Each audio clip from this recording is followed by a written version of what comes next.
What I feel very strongly is that we mustn't be caught by surprise by our own advancing technology. This has happened again and again in history. Technology has advanced, and this changes social conditions, and suddenly people have found themselves in a situation which they didn't foresee and doing all sorts of things they didn't really want to do. Well, now, what do you mean? It's the elephant in the room. Everyone knows something is wrong, that it's been wrong for a while now. But the powers that shouldn't be just keep telling us that everything is going to be just fine. An economic recovery has begun. Good evening. This is the worst economic recovery America has ever had. The worst economic recovery. The worst economic recovery. We are now in the midst of the worst recovery in American history.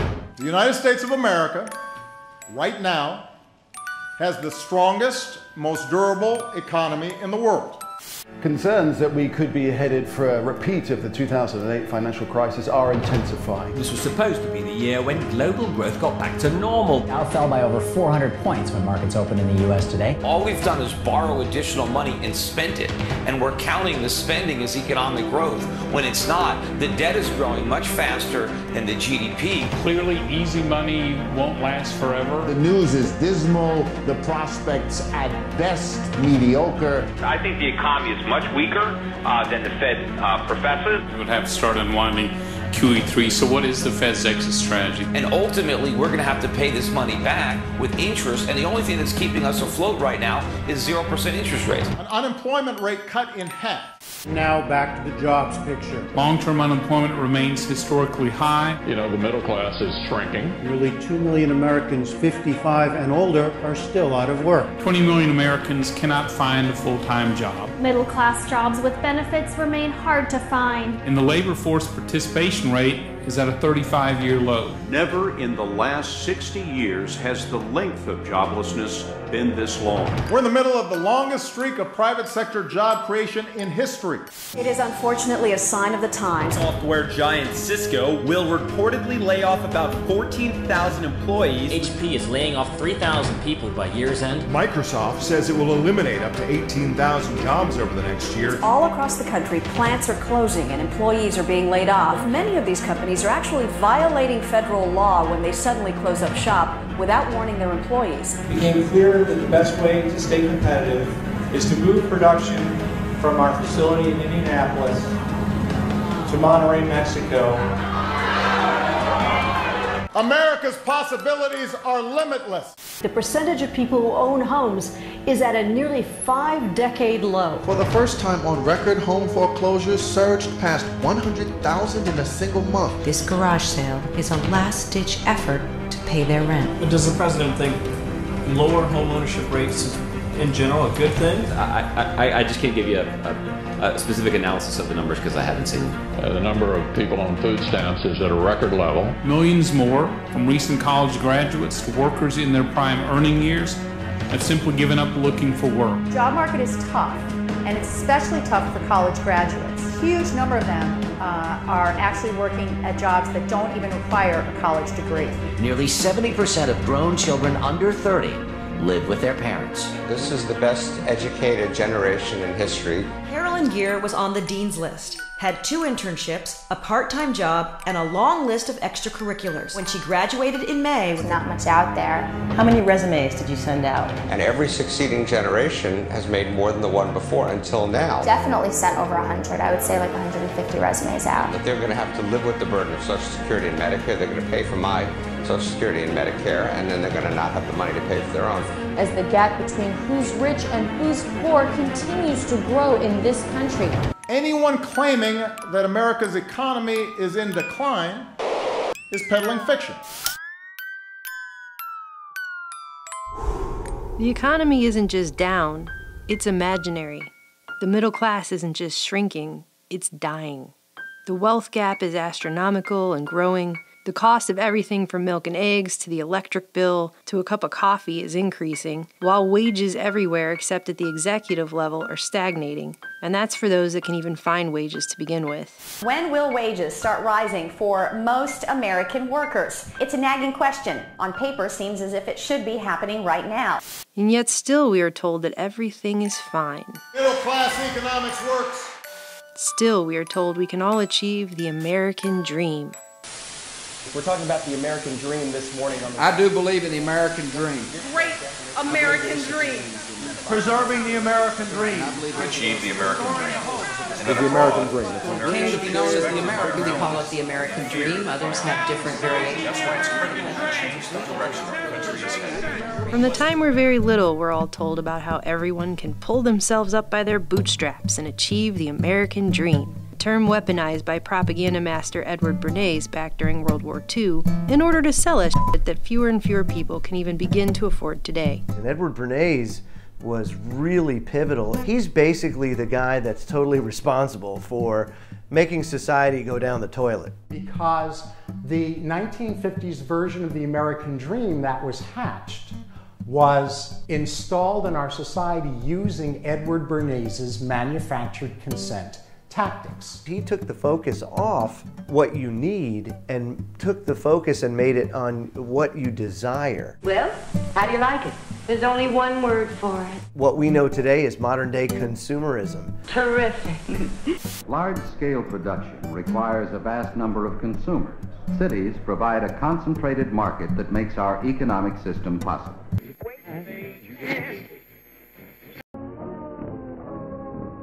The heart of any truly free society rests on free thought, the fostering of free will, and a genuine respect for the individual. Free will is the right to pursuit, to dream of something better and try to have it, to navigate through the infinite possibilities of your life and take command of pivotal decisions. But our modern world has become increasingly defined by a predetermined list of choices. Submissive, docile, and resigned people, and gamed outcomes with planned contingencies rather than open-ended destinies.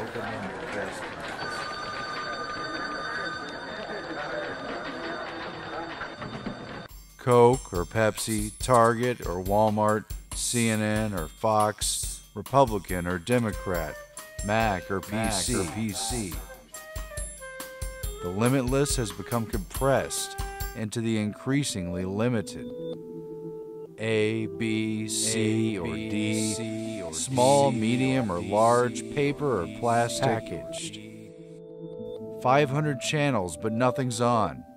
A house loan, a car loan, a student loan, a student loan with 3.9 APR finance, 4.9 APR. Bonus points for bonus purchases. Offers, options, selections, some restrictions apply. Offers, options, selections. Offers, options, selections. See store for details. What the hell happened? When did freedom get replaced by freedom of choice? What was once about self-reliance, the spirit of the individual, and building a meaningful world around yourself, even in the face of adversity, is today controlled by social engineers and scientific experts. Tweaked, refined, bleached, and processed. 5-second sound bites, obsessive labeling and categorization, choosing sides, big data analyzed in real time, GPS location, how strongly you agree/disagree with the direction the country is going in the latest Bloomberg politics poll, how many adjectives it takes to order your coffee in the morning, LOL, OMG, LMAO, WTF, etc., etc., hashtag buzzwords in less than 140 characters.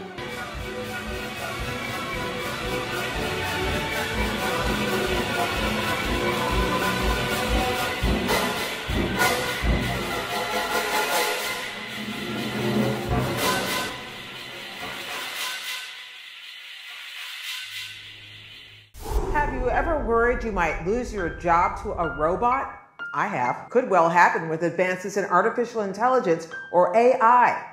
More and more people are losing their jobs to what has lovingly been termed technological unemployment. You're most likely a victim of what economists have called technological unemployment. There's a lot of it going around, with more to come. Corporate profits are back, business investment in hardware and software is back higher than it's ever been. What's not back is the jobs. And you think technology and increased automation is a factor in that? Absolutely. Automation. Robots.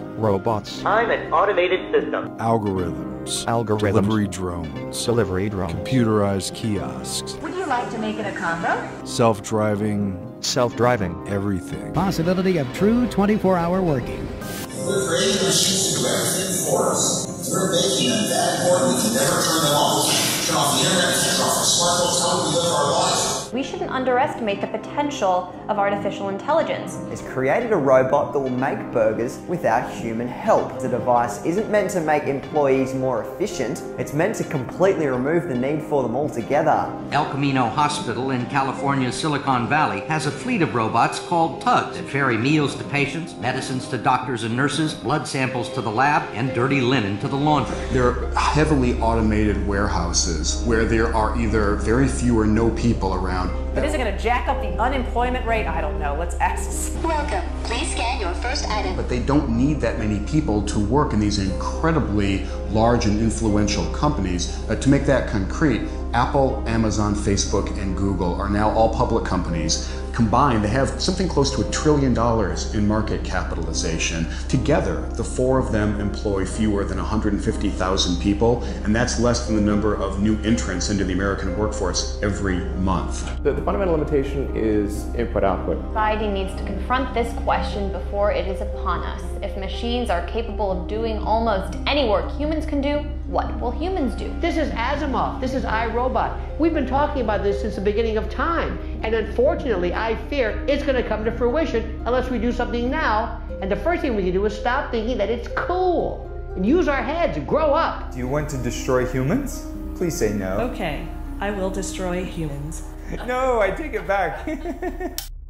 The future doesn't need our labor, and hardly anyone wants to have a serious discussion about it, because deep down, we all know it's true. An irreversible and perhaps unsolvable trend.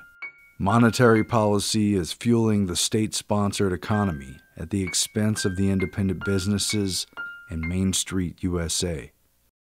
Recently, global strategist Victor Chevets told the Epoch Times that the private sector isn't just in decline, but that it will never recover. Why? Due to the, quote, declining return on humans, who are less productive than the cheaper machines replacing them, to a point that not only do we fail to justify more jobs and higher wages, but we can no longer justify the jobs and wages that we have now. I'm a carpenter. I'm a secretary. Farmer, a teacher, druggists, fishermen, chemists, bank clerks. My job is important to many people. There's real satisfaction. You can't help enjoying work in which you can take a real pride. We're seeing protests across the country as fast food workers gather demanding a raise in the federal minimum wage. Chevets noted that the productivity isn't just shrinking nationwide, but on a global basis. And unlike in the first and second industrial revolutions, technology isn't making our work faster or more productive. It's replacing the need for our work altogether. Calculators have started popping up on the web where people can check to see the percentage likelihood that their job will be replaced by a robot. To give you an idea of what the future of gainful employment looks like for most Americans, out of the top 10 jobs that employ the most workers, 8 of them, retail sales, cashiers, food prep, office clerks, administrative staff, waiters, waitresses, customer service reps, laborers, and freight movers. The estimation currently shows that 28 million people in this country alone have a 96.5% chance of having their job replaced by a robot. The trend stands to hold worldwide, with in some cases insanely overqualified people lining up by the thousands to take any job they can get. So human work will be worthless. But how do they expect everyone to pay their bills if everyone's out of a job? The economic reality is setting in. The policies of the Federal Reserve since the 2008 economic collapse are swiftly choking out private enterprise. Let the American people see what we have done in the dark of night. Bank of America, Barclays, Citibank, Credit Suisse, Deutsche Bank, Goldman, JP Morgan, and UBS are initiating a series of actions. Treasury Secretary Hank Paulson issuing a statement tonight. The administration is committed to working with regulators to maintain market stability and mitigate the unprecedented volatility that we're seeing. Sources tell us would almost certainly result in significant market disruption. Had to dump $700 billion from a helicopter onto Wall Street because somehow that was going to take a terrible economy and turn it into a great economy. The only way they can pass this bill is by creating and sustaining a panic atmosphere. The sky would fall, the market would drop 2,000 or 3,000 points the first day, another couple thousand the second day, and a few members were even told that there would be martial law in America if we voted no. The largest fundamental change in our nation's financial system in its history. A seismic shift going on now with the power structure of Wall Street. Their QE program of unlimited liquidity has created a glut of money at the top of the pyramid. There is no recovery because the cash is not trickling down into private investment or small business. Instead, investment is returning into government bonds. Victor Chavez warns, quote, "The state will just take over. It's only a question of how. And if you were dominated by the public sector, then investment in the traditional sense is no longer possible." In the business cycle theory, as Chavez explains, money and credit are abundant. Businesses invest and expand.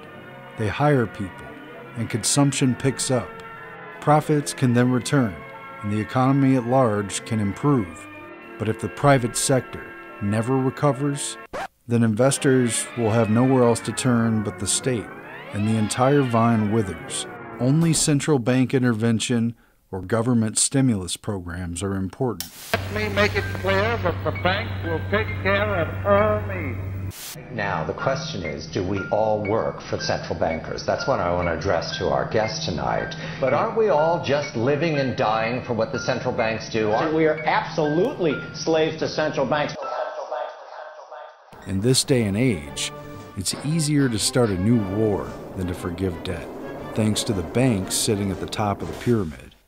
The intervention of the Fed has created a system poised for collapse, and that reality can only be put off for so long. Regardless, the decline and drying up of the economy is leaving people little alternative. Market signals are drawing people ever closer to the state. The outcomes of the next 10 to 15 years could be quite dramatic, he said. During that time, the economy will shift more and more to being based around the enterprise of the state and taking care of the entire population, which often sounds good on the way in the door, but tends to produce the worst traits of corruption, mismanagement, and inefficiency. From there, we already know the end result. Right to the boring man, all the humanity and all. This is a generation being conditioned to accept life under the care of government. Victor Chavez said the biggest theme is a declining return on humans, the replacement of humans, biotech, the augmentation of humans, and opium for the people, like computer games and gambling. People are being sold out, written off, distracted, dulled, subdued, and ultimately dehumanized, sent off in a dream as a new reality takes over and drifts a soft blanket over the once vibrant species of humanity. No one's going to have a job in the world, and it's just going to be the Davos elite, and we're just going to have a good time, and everyone else is going to be rioting or some stereotype like that. It's completely false. The correct answer is that everyone gets smarter because of this technology, and you solve the problem of inequality, which is a significant one, through progressive tax policies and so forth. Again, this is not news. This technological train wreck is something the elites have been discussing for decades. A speech by Norbert Wiener, the guy who invented cybernetics and basically brought machinery and robotics and automation. Way back in 1950, he was at a meeting with a bunch of top managers. He's given a speech about how easy it is to replace human action, to program what people do, and to use the computers and the machinery to do it for them.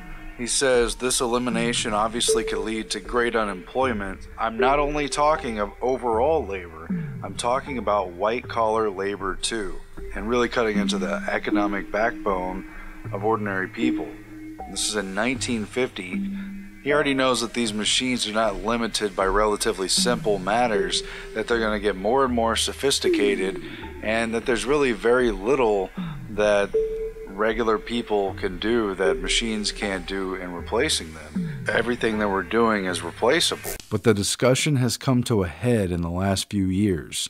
This video is about what the elites running the system are talking about doing with us.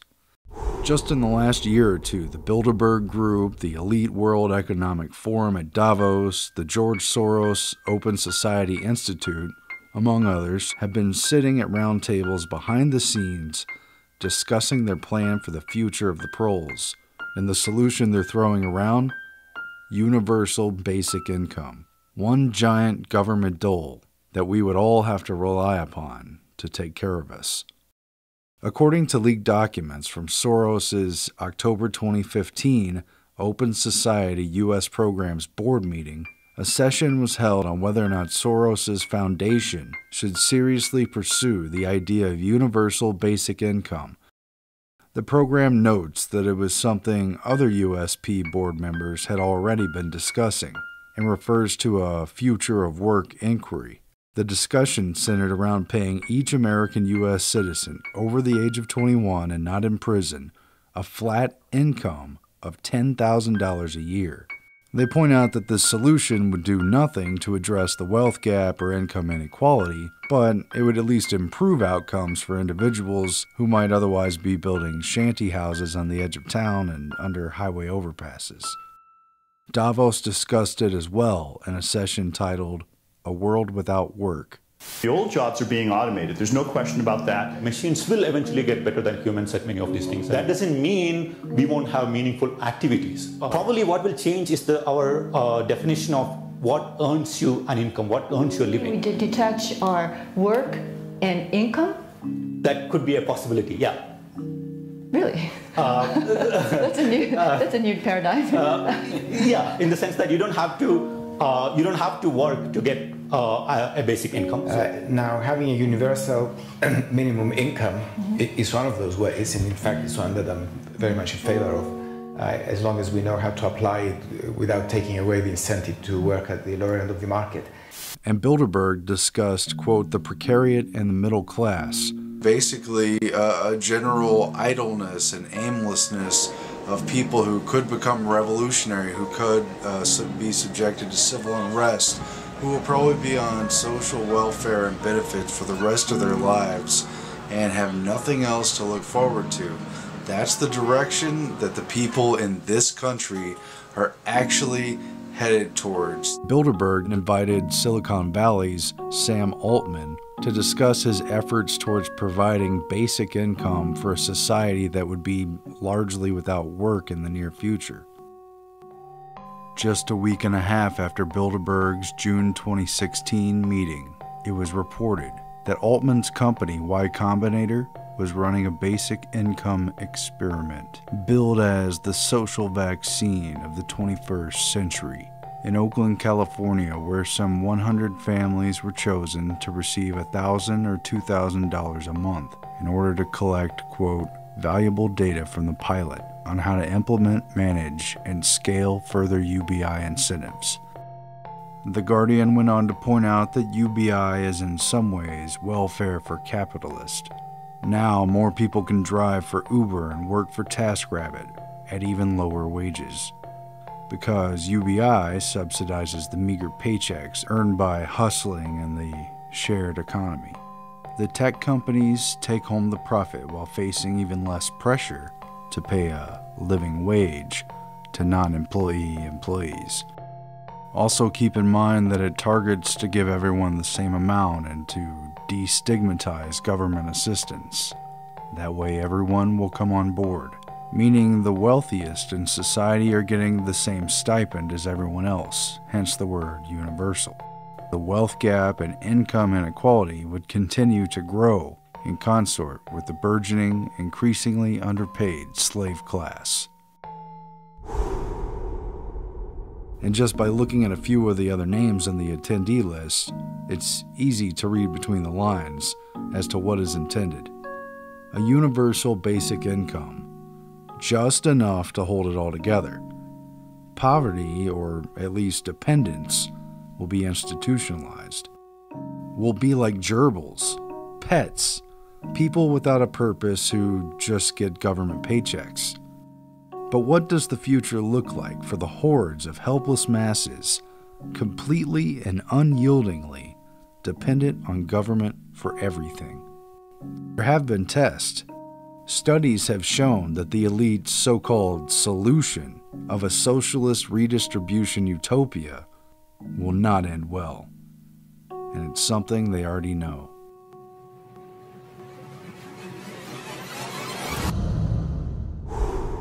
Many researchers believe that the human race has reached a crucial point in the exploit phase, a point where important decisions must be made.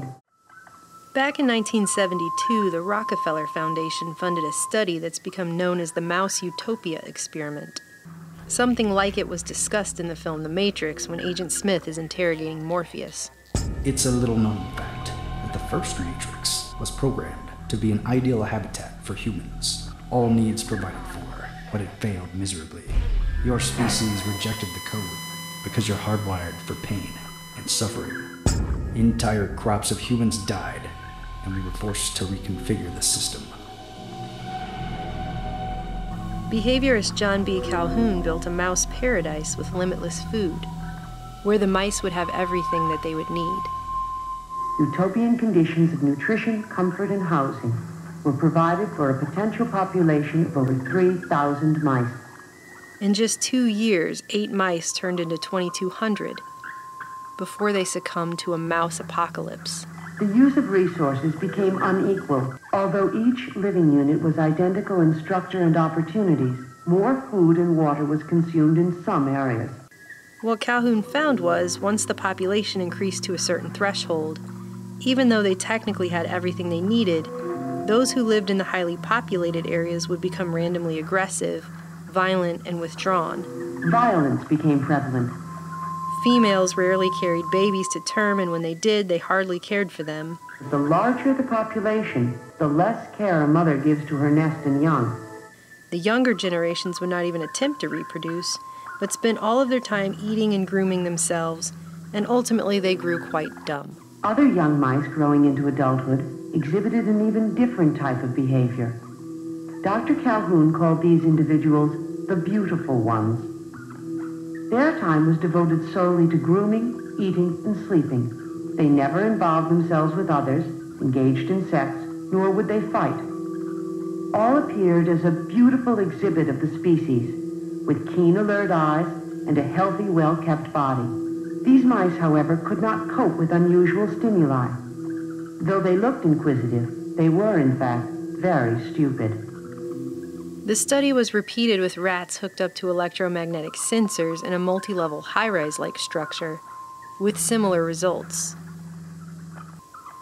Though they technically had everything they needed, they lacked purpose.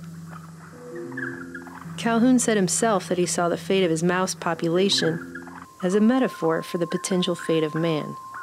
One human experiment of the same vein was Pruitt-Igoe, an urban housing project consisting of 33 11-story apartment buildings on St. Louis's lower north side. These developments are run by the St. Louis Housing Authority. This is a far cry from the crowded, collapsing tenements that many of these people have known. Here in bright new buildings with spacious grounds, they can live with indoor plumbing, electric lights, fresh plastered walls, and the rest of the conveniences that are expected in the 20th century. First occupied in 1954, the same year as Calhoun began his mouse studies at NIMH, Pruitt-Igoe was supposed to be a shining solution to overcrowding and to replace the dilapidated mess of poor and working-class slums that had taken over most of St. Louis, when half the industrial base moved away after the war. But there were strings attached. All kinds of regulations and restrictions were put on the Pruitt-Igoe residents. The father of the household was not allowed to live with his own family, and they sent welfare workers around to make sure the men weren't in the apartments. The people were put under total control and became hopelessly dependent.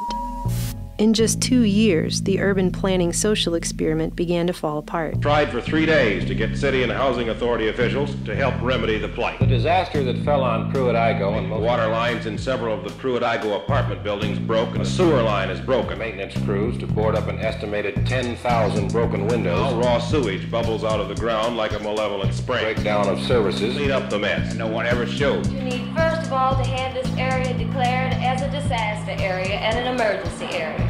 We're not no dogs, cats, or rats that you can just take us and just put us just anywhere. We want some decent place where we can live. The sense that the housing project was also an experimental laboratory was literally in the air. It came out decades later that during the 1950s and 60s, Pruitt-Igoe was even the subject of top-secret chemical warfare tests conducted by the U.S. military, who sprayed a zinc-cadmium sulfide aerosol containing radioactive material over the low-income housing area to assess its effects. The Department of Defense has assigned primary responsibility to the Chemical Corps, U.S. Army, for basic research in biological and chemical agents. Reports of links to cancer have surfaced, but have never been causally linked. Of course, the Army insisted it was harmless. Just like in the Mouse Utopia experiment, violent gangs took over. Within a few years, the place had been ripped apart by its unimproved tenants. Old and middle-aged people were scared to live there, and the young were in the corridors with flick knives. It devolved into total chaos, vandalism, and squalor, to the point that residents lived in fear, and police and firemen refused to go to Pruitt-Igoe even during the day. The buildings were finally demolished beginning in 1972, the same year Calhoun's Mouse Utopia devolved into extinction.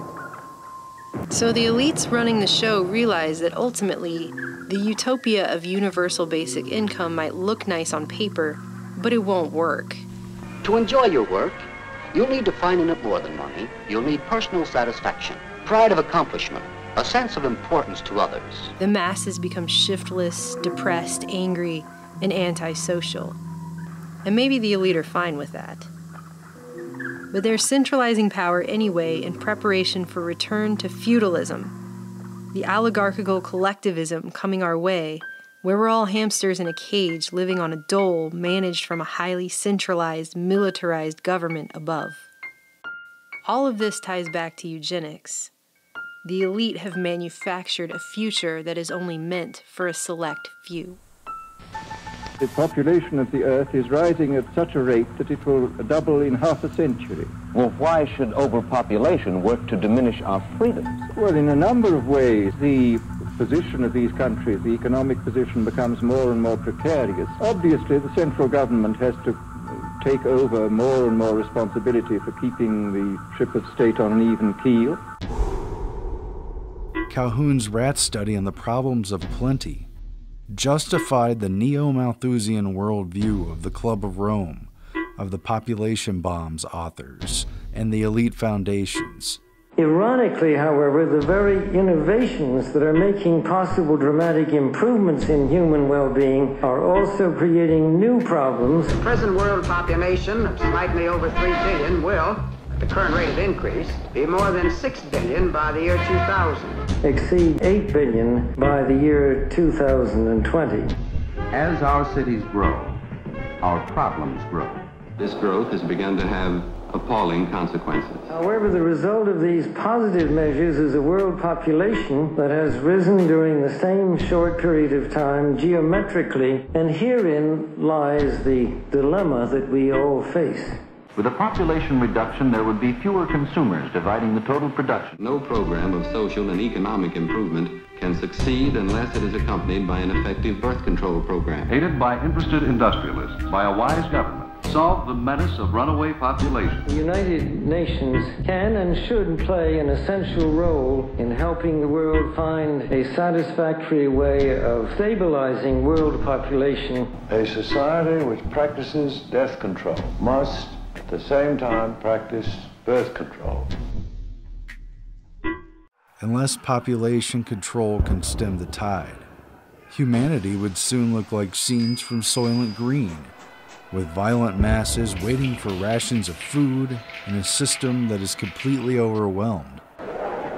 It is tempting to think of this only as a problem for distant peoples and faraway lands, but it is a worldwide problem. Improved public health caused the world's infant mortality rate to decline by 60%. The real motivations for a century of eugenics and population control shows through. As individuals, we can only applaud. However, the result of these positive measures is a world population that has risen geometrically. The world's average life expectancy has increased. We are told that the world is overpopulated. 12 billion by the year 2040, 24 billion by 2080. That the Earth has a carrying capacity. And so on. We are told that the buildup of carbon dioxide and the result of human activity is destroying the planet and that the population must be reduced by any means necessary. Family planning is not only a personal matter, but a national concern. Parents should have only 2 children. Propaganda work is necessary. Messages are broadcast over radio and the ever-present loudspeaker. The advantage of having small families and limiting population growth are explained. One of the most important aspects of family planning campaign is providing jobs for women. The factory's barefoot doctors keep track of the women's menstrual cycles and deliver birth control pills at the proper time. But all that is just an excuse for one larger, harsher reality. The Earth itself has more than enough to provide for the swelling numbers of humans.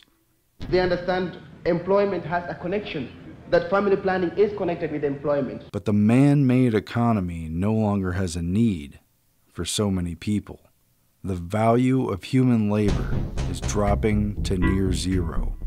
People, at least in mass, no longer have a purpose in this society. And without a purpose, humans become a liability. Useless eaters who have to be taken care of and kept in check. This harsh but sobering reality has driven hysterical cries for birth control and family planning, for one-child policies and forced sterilization, for carbon taxes and mandatory environmental policies. We needed new homes, lots of them, and fast. In the framework of 21st century control, through the UN Agenda 21 plan. There are many good things about living in this new world, but because so many families needed homes so fast, our metropolitan areas have spread without plan. And other measures to heavily restrict human activity and consumption, and ultimately reduce the footprint with the swiftly declining population. Economic growth is, of course, an inevitable corollary of a growing population and is essential to improved standards of living. But without careful coordination, unrestrained economic growth poses further threats to our environment. Fighting again breaks out in the Republic aviation strike. We're talking about a policy of reducing human numbers, of exterminating an entire class of workers who've outlived their purpose. For those in control, even in times of abundance, humans can only be trusted to be self-destructive and unproductive. In times of shortage, humans pose a threat of total instability and would collapse terribly of its own weight within days and weeks. With no jobs worth doing, the elite would greatly prefer for far less people to be around. How do people gain wealth and self-respect and a feeling of a position in society when the traditional notion of a job may be vanishing? The prospects for a decent life on our planet will be threatened. This isn't like the first or second industrial revolution where new tools are helping us work. New tools are completely replacing our work. large swaths of the population will have no ability to put food on the table or a roof over their families' heads. At this rate, rebellion is inevitable, and the system knows it. This is what the people in power are discussing at high levels behind closed doors, and they are seriously considering a paradigm shift to a universal basic income as a possible solution. The question is, would you trust this government or the governments of this world to provide you with everything you and your family need to survive? Parents who say their children are going hungry tonight after their food stamps were suddenly cut off. I go to the register, they ask me, how you gonna pay? I said, what food stamps? Oh, we're shut down, we can't pay for food stamps. I got kids to feed. This grocery store's computer will not accept your electronic benefits transfer or EBT card. You know, because the government said now I can't feed my family. A routine system backup check resulted in the glitch that shut down the program in at least 17 states. Hey, maybe they're hoping virtual reality will fill the entertainment gap enough to keep everyone under control. Well, back there you said something about a man drawing benefits even after he keeps on working. Yes, you don't have to quit working entirely. You can earn quite a good deal and still collect some benefits. When business falls off, I'm going to be applying for benefits. Yes, you can. Many of us have realized by now that something is going to have to change. Something's got to give.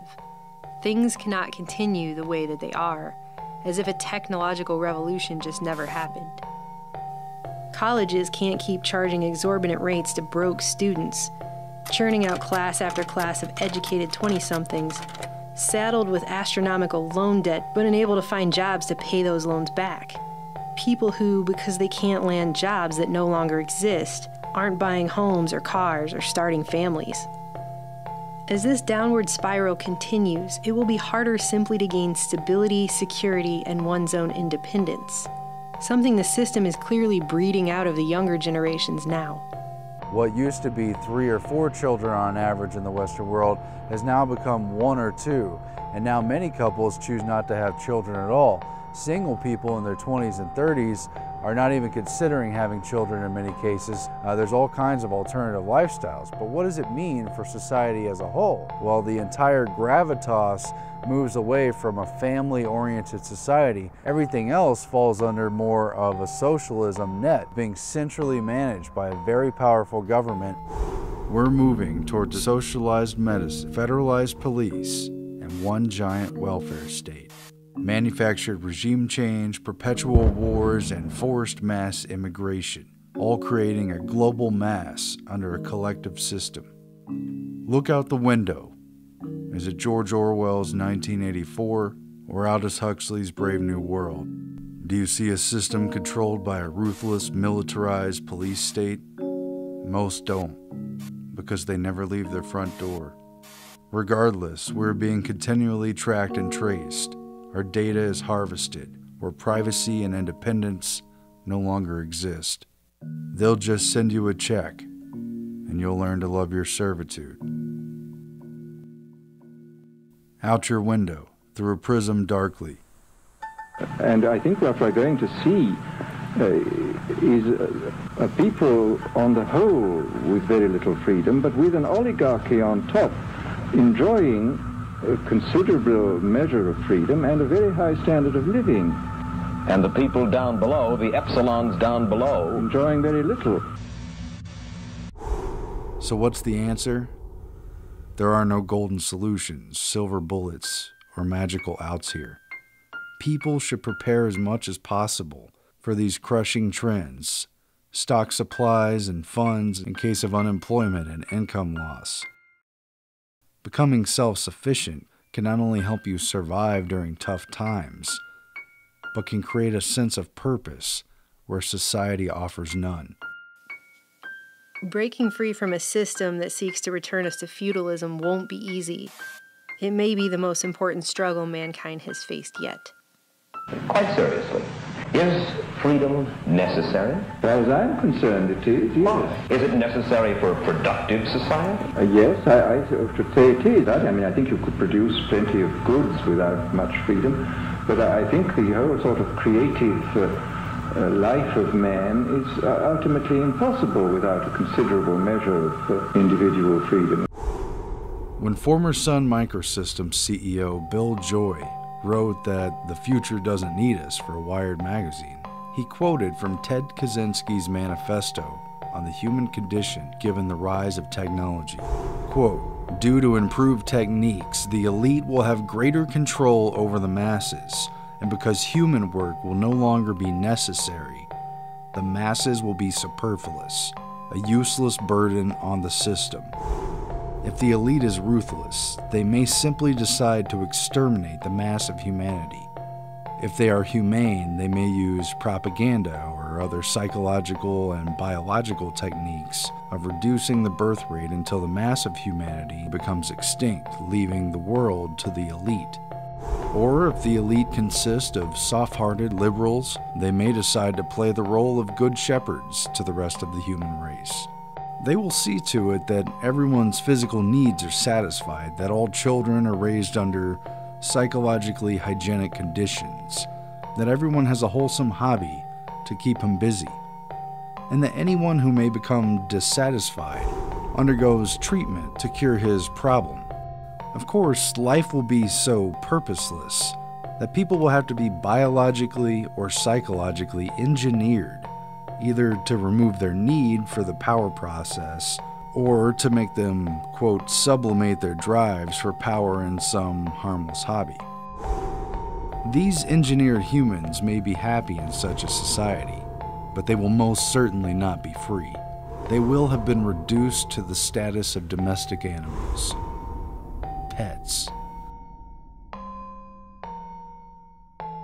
Many of us are asking in our own homes, will we be able to keep up with the skyrocketing cost of living? Except, of course, for the top half of 1% who keep doing what they've been doing because it enriches them. And we're not just talking about housing, even the basics seem to be getting out of hand. Never shut down those machines. We'll fire people, but we'll never get rid of the machinery. So the machines won 200 years ago. I think that we ain't seen nothing yet when it comes to technology's impact on the labor force. We want to be way back, do nothing, let the machines do it all for us and take care of us. And that makes us a family of cat. Even a benign situation, if you have if you have ultra intelligent AI, we would be so far below them in intelligence that it would be like, a pet, basically. Pet, that's what I was thinking. Like a pet. Cat, a cat. Like a cat. So honestly, that would be the benign scenario. I think the development of full artificial intelligence could spell the end of the human race. Is this global governance at last? Is it one world, the central bankers in charge?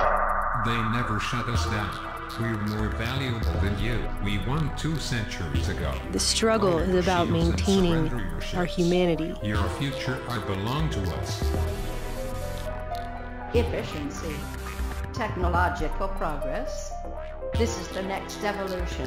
In the face of what we're told is our obsolescence. You cannot turn against the tide.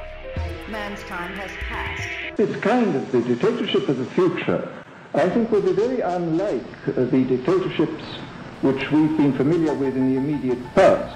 You have to get the consent of the ruled, and this they will do partly by drugs, as I foresaw in Brave New World, partly by these new techniques of propaganda. They will do it by bypassing the sort of rational side of man and appealing to his subconscious and his deeper emotions and his physiology even, and so making him actually love his slavery. I mean, I think this is the danger, that actually people may be in some ways happy under the new regime, but they will be happy in a situation where they oughtn't to be happy.